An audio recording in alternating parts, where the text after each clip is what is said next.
Assalamualaikum warahmatullahi wabarakatuh. Hamdan wa syukran lillah, salatan wa salaman ala rasulillah wa ala alihi wa sahbihi wa mawalah. Amma ba'du. Hadratal mukarramin, segenap para alim ulama dan kepada seluruh dewan komentator, hadirin kerabat da'i dimanapun anda berada. Dan tak lupa pula kepada seluruh panitia penyelenggara lomba FTM yang senantiasa dalam lindungan Allah Subhanahu wa taala. Hadirin, Indonesia merupakan negara yang beragam macam bahasa, macam adat istiadat, juga macam corak ciri dan warna kulitnya. Kalau Aceh punya rincung senjata pusaka, Madura punya sabit yang tajam ujungnya. Kalau Aceh pehaba untuk bertanya, Jawa Timur pi kabari jawabnya. Namun biar ragam yang berbeda, kita tetap diikat dengan sebuah slogan yang digenggam erat burung Garuda, yakni Bhinneka Tunggal Ika, bersatu kita teguh, bercerai kita runtuh.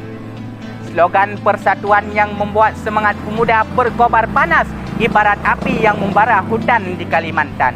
Namun sayangnya, ada plesetan dari oknum yang tidak bertanggung jawab. Katanya, bersatu kita teguh, bercerai kawin lagi. Sungguh miris negeri ini jadinya.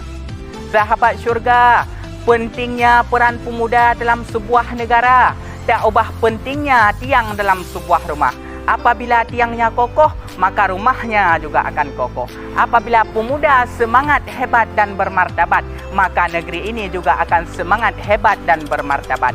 Kalam hikmah pernah berkata, himmatur rijal taskutul jibal. Semangat pemuda dapat meruntuhkan gunung yang tinggi.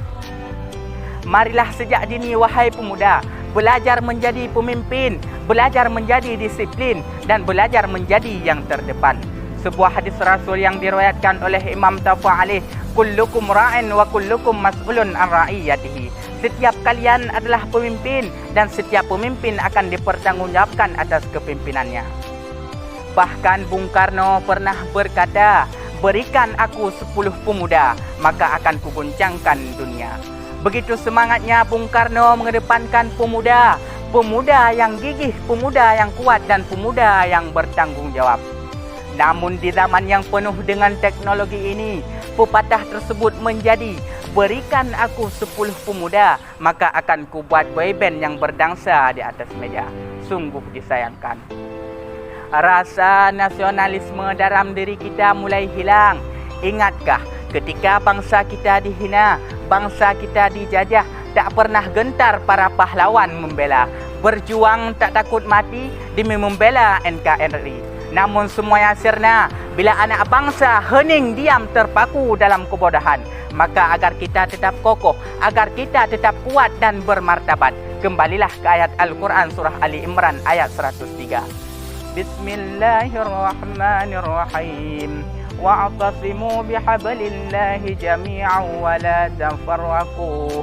Dan berpegang teguhlah pada jalan agama Allah dan jangan bercerai-berai. Hadirin, ayat di atas menyuruh kita untuk berpegang teguh pada jalan agama Allah dan jangan bercerai-berai.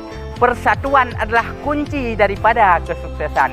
Generasi muda harus menjadi generasi pelopor persatuan, sebagaimana generasi 1 abad silam yang berhasil mengikrarkan diri dalam momentum Sumpah Pemuda.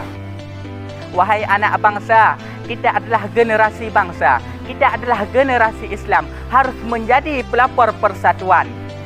Jadi, imajinasi dan inspirasi beserta intuisi yang bisa kita ambil dari carahan tersebut, yaitu kita anak bangsa, kita anak agama, harus menjadi bangsa yang kuat, harus menjadi bangkit untuk bangsa, bangkit untuk agama, dan bangkit untuk Indonesia.